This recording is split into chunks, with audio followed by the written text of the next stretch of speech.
On the Sunday after Easter, or the second Sunday of Easter, we always hear the story of Thomas, the story where Jesus comes and appears to the apostles as they're all gathered in the upper room, and he shows them his hands and his feet, but Thomas isn't there. And Thomas comes later and says, well, as I see him, I can't believe what you're telling me. And then a few days later, Jesus appears again and says, Thomas, come here.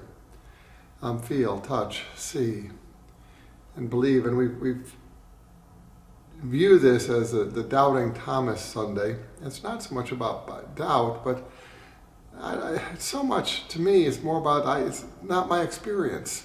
He didn't experience what the others had experienced, and by saying that they shared with him, he said, great, but he needed to have his own experience of God. What we share with each other, we don't, in preaching and sharing it, we share our own story, what we've experienced, what we know. And the story here is one of, reveals a dimension of God's presence and way of being. And that God comes back, and God appears again, and God takes another time, and we want to keep moving on and doing the next thing, but God returns again and says, okay, Thomas, you too. So often in my life, God has returned again to forgive me. Things that I wish I'd changed or try to change or whatever, or even things that I think are right, and God comes back again and again and slowly shows me that I'm mistaken. And it's about something else that God is wanting to talk to me about or share with me or reveal to me. God's grace returns constantly. It's not a great procession, parade, moving onward and upward always, but it is one that keeps coming back, keeps returning again and again, slowing it down so that everybody can be on board or has the opportunity that God's grace will appear over and over again for our well-being, that God's forgiveness returns again and again. God reveals God's self to us in ways that may seem so redundant over and over again, but really it is so we finally realize what it is that God is saying. Oh, but I got it the first time. Well, so often for me, what I think or what I understand first, it's transformed and changed.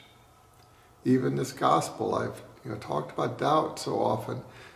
Now I'm seeing it in a different light. It's not so much doubt, but being true to our own experience. I can't speak and tell somebody else's story with the same authenticity or the same depth as I can my own, what I've experienced. And this is what we're called to do, is to witness. And a witness is somebody who shares what they've seen, not what they've been told, but what they've experienced. What have you experienced of God's grace? What level of God's forgiveness have you understood? What part of God's love has touched you? How is your life different? Because you have experienced the love of God. This is what we're called to share.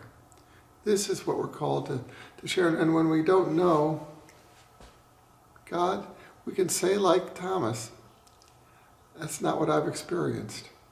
Show me, Lord. And God comes back to us again and again and appears in ways that we might not always understand at first. But just as the apostles, this risen body, this person of Jesus, returning in their midst was something beyond their scientific understanding, their theology, their everything that they knew, and confronted them in a place of their fear.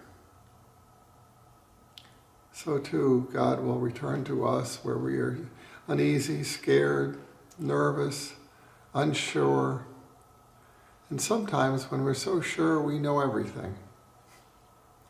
But God's grace returns to open for us that depth of love that we can only take one step into, and it is an endless, endless horizon. But let us move closer to that horizon, to that place where there is but one, the oneness of God's love. Amen. Blessings for you and all those whom you love this day.